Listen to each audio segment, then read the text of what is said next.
Bom dia a todos e a todas. Estamos iniciando a defesa do trabalho de conclusão de curso de Lisa Parente e o título é Atuação Transnacional do Movimento Social Antigênero, um estudo de caso sobre a limitação dos direitos sexuais e reprodutivos em Honduras.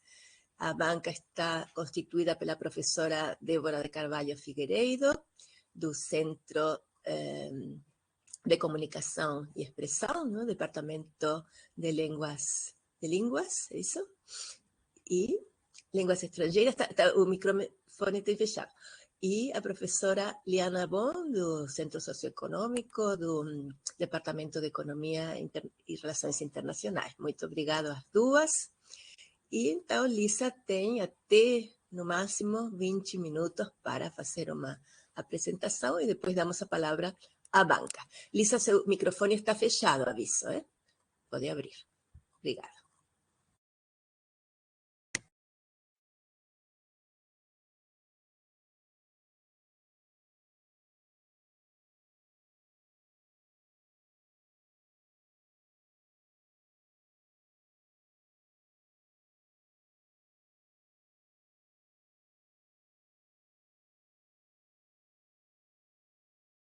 Não sei se houve algum problema técnico. Eu vou até parar. Eu acho que ela caiu, Mônica. Ah, não, agora talvez está voltando, vamos ver. Eu tentei compartilhar, caiu aqui. Só um segundo, eu vou tentar compartilhar minha tela novamente.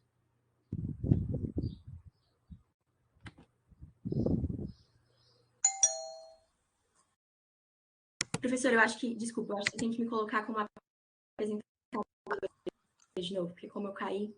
Sim. Acabou saindo. Ô, Lisa, uma sugestão talvez é você fazer, se vai aparecer um sinalzinho demais ali, você colocar o arquivo, aí você não precisa ficar compartilhando a tela. Você faz o upload do arquivo aqui no sistema mesmo. Sim. Isso, aí você não precisa ficar lá, daí você pode ficar acompanhando aqui normal. Certo, eu vou fazer isso então. Que bom que temos especialistas.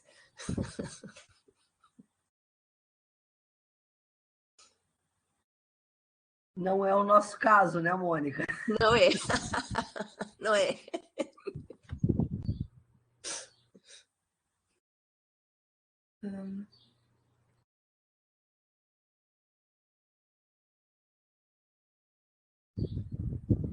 Eu também sou um pouco ruim com a tecnologia, então...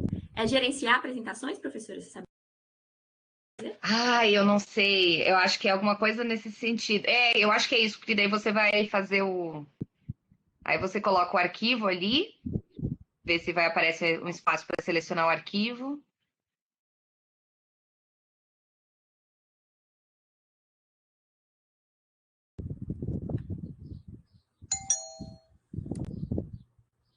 Não? Sim, deu certo. Deu? Que bom. Ele demora um pouquinho só para abrir aqui, que ele vai fazer esse upload, daí logo atualiza aqui para todo mundo.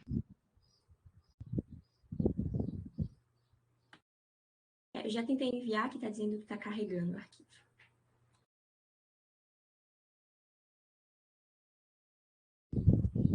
Perfeito. Então, pode falar. Certo. Bom, primeiramente, bom dia a todos. Queria agradecer a presença de todo mundo que está assistindo, em especial da professora Débora, da professora Eliana e da professora Mônica, que estão compondo a banca hoje. Meu nome é Lisa e o trabalho que vou apresentar é intitulado A Atuação Transnacional do Movimento Social Antigênero, um estudo de caso sobre a limitação dos direitos sexuais e reprodutivos em Honduras. Bom, inicialmente eu vou apresentar a metodologia adotada ao longo do trabalho, em seguida eu vou apresentar os objetivos, logo depois eu vou caracterizar brevemente os 3 capítulos que estão no meu trabalho escrito. Então, inicialmente, o capítulo intitulado A Teoria Movimento contra o Movimento Social, que trabalha o referencial teórico adotado. Em seguida, os direitos reprodutivos e sexuais na América Latina e Caribe. Depois, a atuação transnacional das organizações antigênero hondurenhas, no caso do Comitê Pro Vida Honduras e da Aliança para a Família. E, por fim, vou apresentar algumas das conclusões que eu consegui abstrair com a pesquisa. Bom, então, o problema de pesquisa, basicamente, eles se resume em analisar a atuação transnacional do movimento social antigênero como reação à crescente onda de defesa dos direitos sexuais e reprodutivos na América Latina. De fato, a gente consegue observar um fortalecimento dos debates de acesso aos direitos sexuais e reprodutivos na comunidade internacional, o que vai ter algum tipo de interferência na região, na América Latina e no Caribe como um todo, como é observado pela legalização do acesso ao aborto, por exemplo, na Argentina e na Colômbia nos últimos anos. Apesar desse avanço dos debates progressistas, ao mesmo tempo, conseguimos observar o fortalecimento dos grupos antigênero, que tem como principal objetivo limitar essa popularização e esse avanço de grupos progressistas e dos movimentos sociais feministas. Então, a justificativa a esse problema de pesquisa vem exatamente investigar as estratégias utilizadas por tais grupos anti-aborto, a fim de capilarizar uma base apoiadora, obter ganhos políticos e limitar o avanço progressista em um contexto de fortalecimento do debate sobre direitos sexuais e reprodutivos na comunidade internacional. Para isso, eu utilizei uma metodologia qualitativa exploratória, em que eu faço um estudo de caso sobre duas organizações sem fins lucrativos, organizações pró-vida, ou seja, anti-aborto, hondurenhas, a Comitê Pró-Vida Honduras e a Aliança para a Família.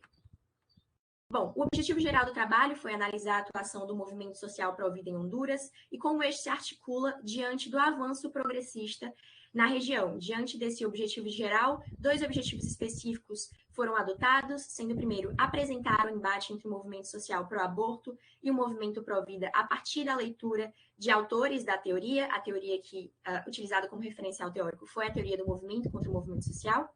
Em seguida, contextualizar as relações de gênero em Honduras por meio de uma construção histórica com foco nos temas de direitos sexuais e reprodutivos, e, por fim, investigar o modo de atuação do Comitê Pró-Vida Honduras e da Aliança para a Família. Bom, partindo para o referencial teórico, a ideia base da teoria movimento contra o movimento social é de que a atuação e o êxito de um movimento social vai fomentar, em consequência, a formação de um contra-movimento social de pautas opostas. No trabalho, eu caracterizei esse capítulo em 4 seções. Inicialmente, é óbvio, é preciso a gente ter a existência de um movimento social que vai contestar arranjos de poder estabelecido. Então, quando a gente analisa a questão do movimento feminista, é importante entender que, quando falamos da região da América Latina, do Caribe, de Honduras, estamos falando de regiões que foram desenvolvidas a partir de arranjos patriarcais, muito por conta da própria influência religiosa da Igreja Católica no processo de colonização da região. Então, quando temos um movimento social, como é o caso do movimento feminista, que vai contestar esses arranjos de poder estabelecido, em consequência, a gente vai ter uma ameaça aos próprios grupos de poder que se beneficiam desses arranjos patriarcais, como é o caso aqui de elites econômicas, da Igreja Católica, especialmente, e de outras instituições religiosas. Então, o movimento feminista, por exemplo, vai atuar contestando o próprio entendimento de família tradicional em um homem, uma mulher e seus filhos, contestar o próprio termo de gênero diferente do entendimento de sexo biológico e promover uma maior liberdade sexual e reprodutiva a partir do entendimento da autonomia das mulheres sobre os seus próprios corpos. E essa contestação e essa ameaça a esses grupos de poder e esses arranjos de poder estabelecido, ela ganha força, no caso dos movimentos feministas, principalmente a partir das conferências das Nações Unidas da década de 1990, momento em que a gente tem um fortalecimento dos debates de gênero e dos debates de acesso aos direitos sexuais e reprodutivos na comunidade internacional. Então, é a partir desses ganhos políticos e sociais que a gente passa a ter um fortalecimento, na verdade, desse lobby feminista, desses grupos de advocacy, dos grupos da sociedade civil, junto a governos e autoridades políticas que passam a pressionar cada vez mais um maior acesso aos direitos sexuais e reprodutivos pelos países.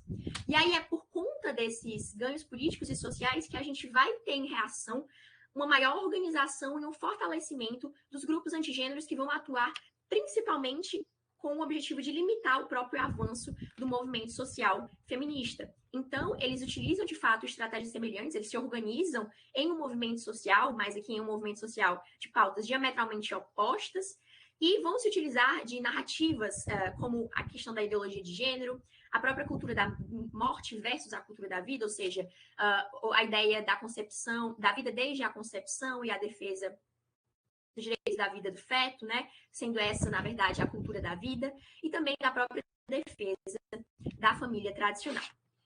Bom, a partir disso, quando entramos mais especificamente no caso de Honduras, Honduras é um país da América Central que, na verdade, é um dos 6 países da região da América Latina e do Caribe que criminalizam o aborto em todos os casos. Isso está prescrito na legislação do país, no Código Penal, que está vigente desde 1983. Então, para além da criminalização do aborto, Honduras também proíbe a venda, a circulação, a distribuição e o consumo das pílulas anticoncepcionais de emergência, as chamadas pílulas do dia seguinte. E esse cenário conservador de limitação ao acesso aos direitos sexuais e reprodutivos, ele vem no país muito forte por uma forte influência religiosa, principalmente um protagonismo da Igreja Católica, que tem uma influência no país desde o processo de colonização espanhola na região, mas nos anos recentes observa-se também uma influência muito grande de igrejas evangélicas, que de forma semelhante também promovem esses princípios mais conservadores e, em geral, também são defensores de uma maior limitação do acesso aos direitos sexuais e reprodutivos. Então, alguns dados para caracterizar um pouco mais a situação de Honduras. Honduras é o segundo país mais pobre da América Latina e do Caribe e possui altas taxas de violência sexual. E, apesar dessa criminalização do aborto, também tem altas taxas de aborto clandestino no país, os quais são realizados principalmente por meninas e mulheres dos 15 aos 29 anos.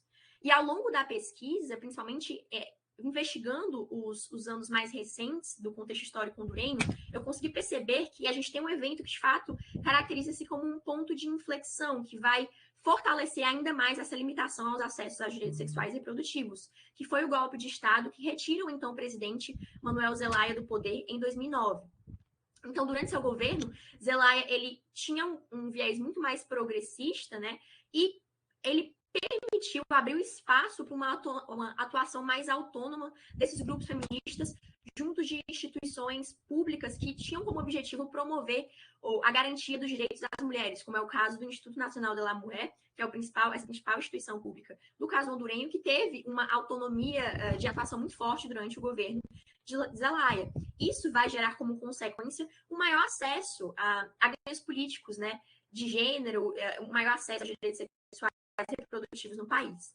E aí eu observei que, a partir desse golpe de Estado, que a gente passa a ter um verdadeiro desmonte dessas políticas de gênero, um fortalecimento desse desmonte dessas políticas de gênero em Honduras. Então, algumas questões que têm como consequência ao golpe de Estado foi a proibição das pílulas anticoncepcionais de emergência, uma infiltração pelo governo golpista dessas instituições públicas voltadas, então, à garantia dos direitos das mulheres, como é o caso do Instituto Nacional de la Mujer, a proibição da formulação e circulação de guias de educação sexual, e, para além disso, uma maior participação de grupos ultraconservadores religiosos nos partidos políticos nacionais, em especial no Partido Nacional de Honduras, que é o principal partido conservador do país, que teve uma influência religiosa muito forte, passou a ter uma influência religiosa muito forte a partir do golpe. Em especial, eu caracterizo no meu trabalho a Opus Dei, que é uma instituição ligada à Igreja Católica, que tem um viés bastante conservador.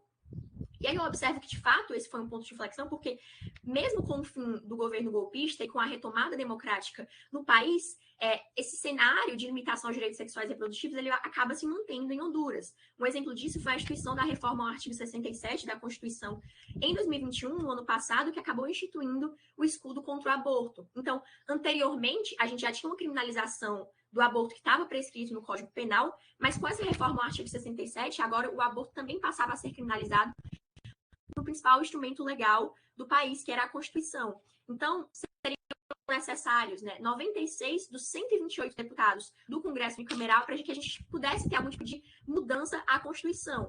Então, em um cenário, pensar em um cenário de um futuro próximo, de um maior acesso aos direitos sexuais e reprodutivos no país, dentro desse contexto da instituição do escudo contra o aborto, principalmente entendendo o governo de Honduras tendo uma bastante influência política e religiosa dessa coalizão anti-aborto, é bastante improvável de acontecer, né? Uma legalização do aborto no país em um futuro próximo.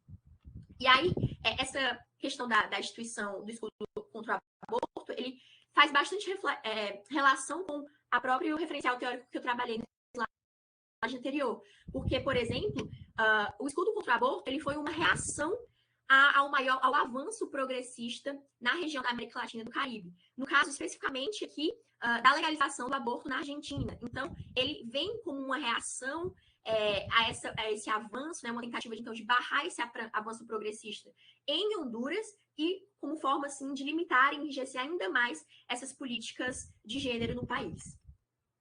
Bom, então passando mais especificamente para o estudo de caso das organizações, mais uma vez eu investiguei o Comitê Pró-Vida Honduras e a Aliança para a Família, duas organizações sem fins lucrativos pró-vida, anti-aborto do país, e para realizar essa investigação eu analisei uma série de fontes, então desde documentos, entrevistas, reportagens e artigos que não só evidenciavam as estratégias e o próprio protagonismo dessas instituições, dessas organizações no país, como duas das principais organizações antigênero de Honduras, mas como também evidenciavam a própria influência política e religiosa dos seus fundadores. Então, o Comitê Pró-Vida Honduras ele foi fundado pela Marta Lorena Casco e a Aliança para a Família foi fundada pelo Leonardo Casco.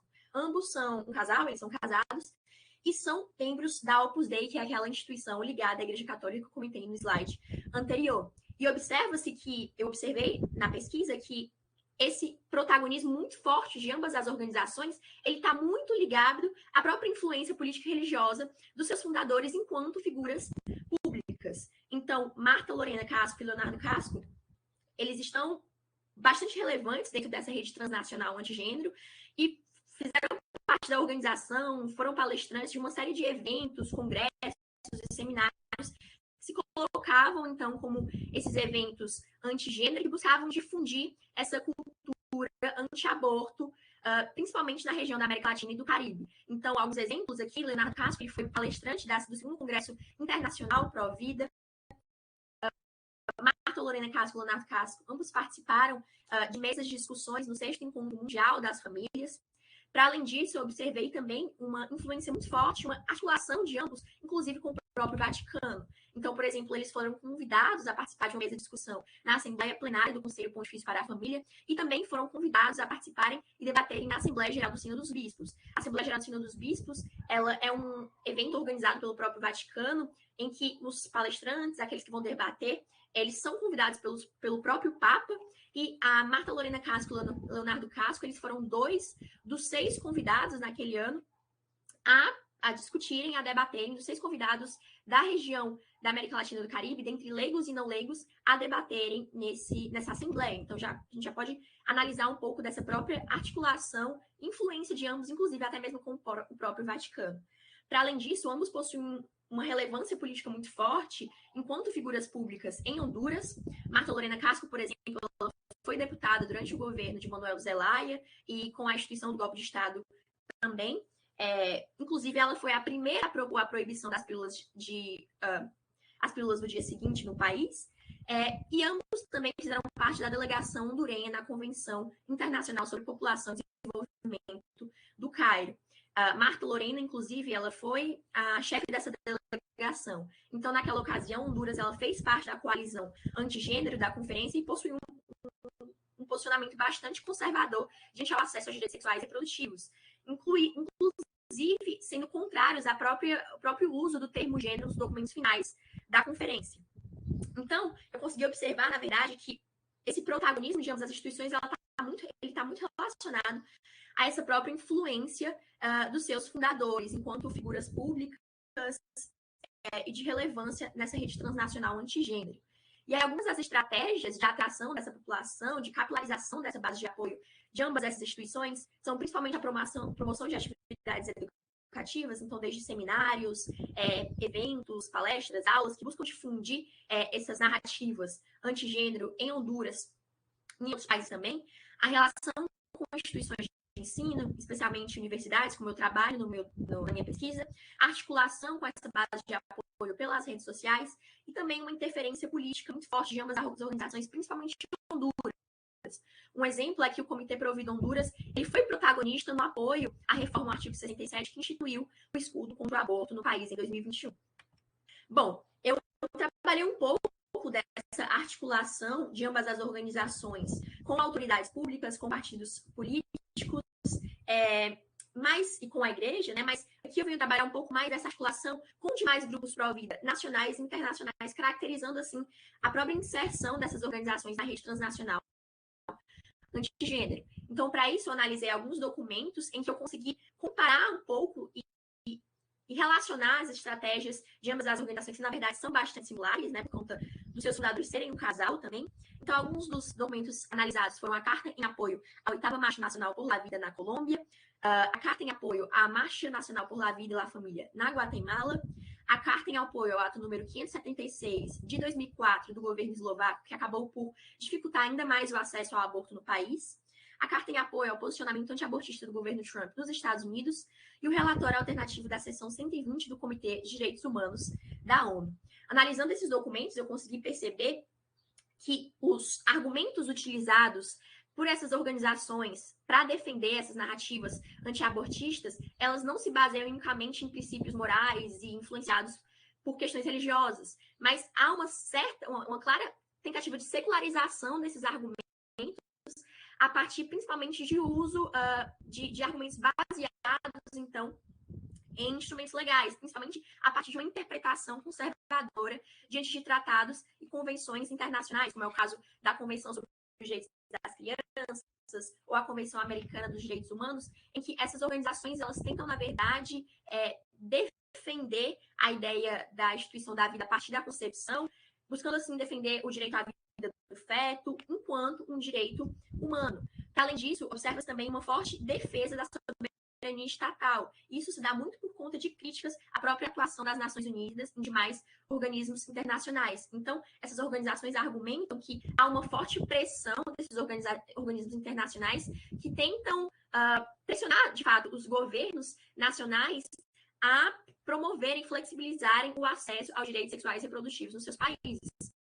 O que para essas organizações não diverge da própria cultura que eles falam, a cultura hondurenha anti-abortista, e que iria, na verdade, interferir na própria soberania estatal a partir de uma tentativa de mudança dos próprios mecanismos legais que garantem, então, essa limitação ao aborto e aos direitos sexuais e reprodutivos no país.